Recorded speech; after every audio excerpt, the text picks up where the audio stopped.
स्वीकार ही सहजता का द्वार है।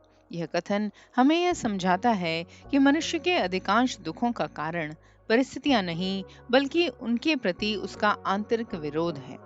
जीवन में सुख दुख, लाभ हानि, सफलता असफलता, स्वास्थ्य रोग और मिलन वियोग जैसी अनेक परिस्थितियां आती जाती रहती हैं। ये जीवन का स्वाभाविक हिस्सा है। लेकिन मन उन्हें जैसा वे हैं वैसा स्वीकार नहीं करना चाहता। वह चाहता है कि केवल वही घटित हो जो उसकी इच्छा के अनुसार हो। जब वास्तविकता मन की अपेक्षाओं से मेल नहीं खाती, तब भीतर संघर्ष, क्रोध, भय, निराशा और अशांति उत्पन्न होती है। अष्टावक्र कहते हैं कि यह संघर्ष ही बंधन का कारण है, क्योंकि व्यक्ति वास्तविकता से नहीं, बल्कि अपनी कल्पनाओं से चिपका रहता है। अष्टावक्र के अनुसार स्वीकार का अर्थ हार मान लेना नहीं, निष्क्रिय हो जाना या अन्याय को सहन करना नहीं है। इसका वास्तविक अर्थ है इस क्षण जो सत्य है उसे बिना मानसिक विरोध के देखना। जब कोई कठिन परिस्थिति सामने आती है, तो पहले उसे स्पष्ट रूप से स्वीकार करना आवश्यक है कि हाँ, इस समय यही स्थिति है। यह स्वीकार मन को वास्तविकता के संपर्क में लाता है। इसके बाद यदि कोई उचित कर्म करना हो, तो वह अधिक स्पष्टता, संतुलन और विवेक से किया जा सकता है।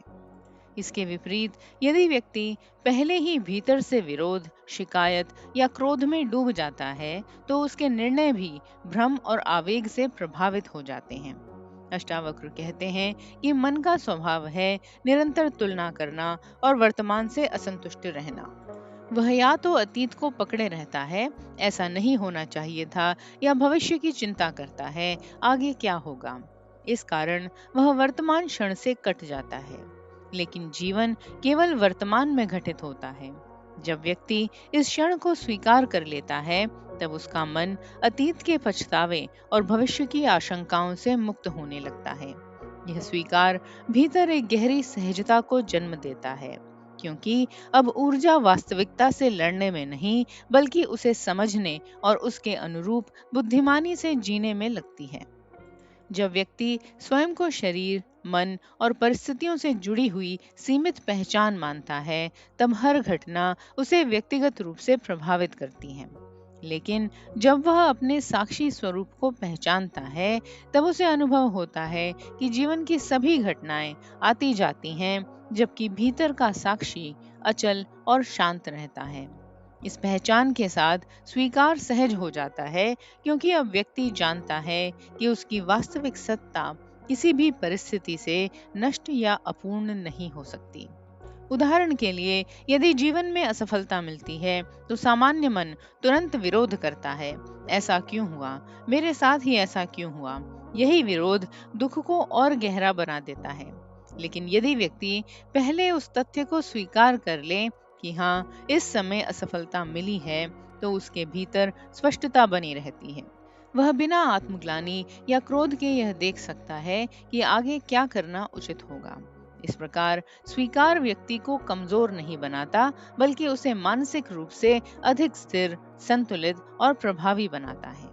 अतः अष्टावक्र गीता का यह उपदेश हमें सिखाता है कि शांति बाहरी परिस्थितियों को अपने अनुसार बदल देने से नहीं मिलती, बल्कि उनके प्रति अपने मानसिक विरोध को समाप्त कर देने से मिलती है।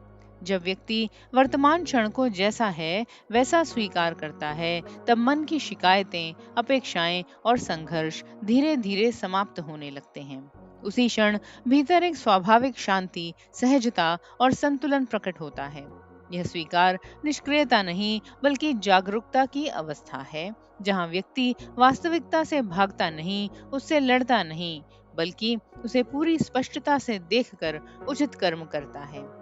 यही सहजता अष्टावक्र के अनुसार आत्मज्ञान की ओर ले जाने वाला द्वार है, क्योंकि जहाँ विरोध समाप्त हो जाता है, वहीं शांति और स्वतंत्रता का वास्तविक अनुभव प्रारंभ होता है।